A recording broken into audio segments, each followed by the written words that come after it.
बिस्मिल्लाहिर्रहमानिर्रहीम। बिस्मिल्लाहिर्रहमानिर्रहीम। अस्सलाम वालेकुम डियर स्टूडेंट्स। अगर आप थोड़ा सा रिकॉल कर ले तो पिछले चैप्टर्स में हमने डाइजेस्टिव सिस्टम के बारे में पढ़ा था। आज हम चैप्टर नंबर 3 स्टार्ट करने जा रहे हैं, जिसका नाम है the human transport system. The human transport system में हम पल्स के बारे में, हार्ट के बारे में, आर्टरीज के बारे में, वीन्स के बारे में, कैपिलरीज के बारे में पढ़ेंगे। अगर आपका जिस्म सही काम कर रहा है तो आपके जिस्म में ऑक्सीजन, वाटर, हीट और फूड एक जगह से दूसरी जगह कैरी होती है। इसके साथ साथ आपके जिस्म से कार्बन डाइऑक्साइड और जो दूसरे वेस्ट केमिकल्स है वो रिमूव हो जाते हैं। ये किस तरह रिमूव हो जाते हैं, किस तरह ये फूड, ऑक्सीजन और वाटर आपके बॉडी में एक जगह से दूसरी जगह कैरी होती है, ये ब्लड के ज़रिए होती है। किसके ज़रिए होती है? ब्लड के ज़रिए ये सारी चीज़ें एक जगह से दूसरी जगह कैरी हो जाती है और जो वेस्ट केमिकल्स है और कार्बन डाइऑक्साइड है वो बॉडी से रिमूव हो जाती है। और ये ब्लड वेसल्स ही है जिसके ज़रिए ब्लड एक जगह से दूसरी जगह कैरी होती है। एक जगह से फूड मॉलिक्यूल या जो वाटर है या जो ऑक्सीजन है एक जगह से दूसरी जगह ट्रांसपोर्ट हो जाती है। अगर हम देखें तो ये ब्लड मूव कर रही होती है from one part of the body to another part of the body, लेकिन ये खुद ब खुद मूव नहीं होती।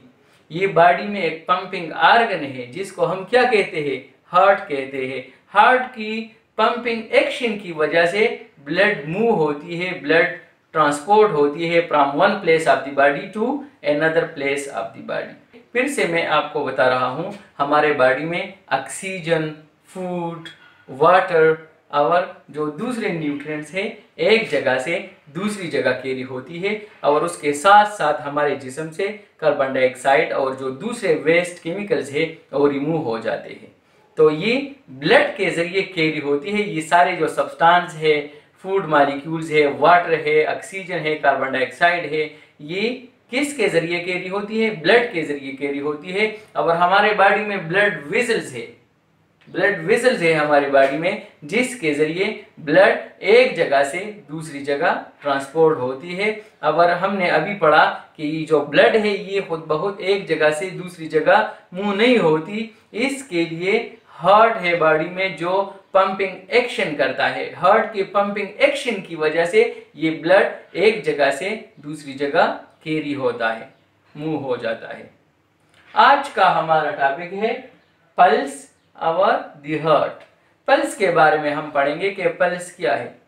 पल्स को उर्दू में हम नब्ज़ कहते हैं। पल्स क्या है? उसको हम उर्दू में नब्ज़ कहते हैं। Pulse is the number of times your heart beat per minute. Arteries में जो ब्लड उछल रहा होता है उसकी वजह से आपको पल्स महसूस होता है। आप अगर अपने कलाई के नीचे इस हड्डी को देखें, इस फर्स्ट फिंगर के नीचे, बिल्कुल नीचे, अगर आप कलाई के नीचे हड्डी को देखें, उस पर आप अपना थंब रखें तो आपको धड़कन महसूस होगी। इसको हम क्या कहते हैं? इसको हम पल्स कहते हैं। ये इस कलाई के अलावा जिस्म में दूसरी जगह भी महसूस होती है, लेकिन कहाँ पर ये महसूस होगी? वहां पर जहां पर हड्डी के ऊपर आर्टरी गुजरी होगी। तो जब आप उस पर अपना थंब रखेंगे तो आपको पल्स महसूस हो जाएगी। बच्चों, अगर आप अपने दिल पर भी हाथ रखें तो आपको धड़कन महसूस होती है। तो क्या यहाँ पर हड्डी है? यहाँ हड्डी के ऊपर आर्टरी गुजरी है? नहीं। ये क्यों होता है? ये हार्ट के पंपिंग एक्शन की वजह से होता है। किसकी वजह से होता है? हार्ट की जो पंपिंग एक्शन होता है उसकी वजह से आपको धड़कन महसूस होती है। अच्छा बच्चों, पल्स के बाद है हार्ट। अगर हम देखें तो हमारे जिस्म में ब्लड ने कंटिन्यूसली सर्कुलेट होना होता है। ब्लड ने इसलिए कंटिन्यूसली सर्कुलेट होना होता है क्योंकि हमारे लंग्स में जो ऑक्सीजन होता है वो ब्लड के ज़रिए सेल्स तक पहुंचना होता है। हमारे लेवर में जो हीट जनरेट हुआ होता है उसको सेल्स तक पहुंचना होता है थ्रू ब्लड। इस तरह जो कार्बन डाइऑक्साइड होती है, जो अदर वेस्ट केमिकल्स होते हैं, उसने सेल से रिमूव होना होती है थ्रू ब्लड। इसलिए ब्लड ने सर्कुलेट होना होता है बॉडी में, और इसके लिए एक पंप की जरूरत होती है। किस चीज की जरूरत होती है? एक पंप की जरूरत होती है जो इस ब्लड को सर्कुलेट करे थ्रू आउट दी बॉडी। तो इस पंप को हम क्या कहते हैं? उसको हम हार्ट कहते हैं। क्या कहते हैं हम उसको? हार्ट कहते हैं। हार्ट क्या है? हार्ट एक मस्कुलर पंपिंग ऑर्गन है। मस्कुलर ऑर्गन हम हार्ट को इसलिए कहते हैं क्योंकि ये मसल से बना होता है, और इसकी पंपिंग एक्शन की वजह से ब्लड कैरी होती है from one place of the body to another place of the body. अगर हम हार्ट को देखें तो इसके 4 चेंबर्स होते हैं। कितने चेंबर्स होते हैं? 4, 2 अपर चेंबर्स एंड 2 लोअर चेंबर्स।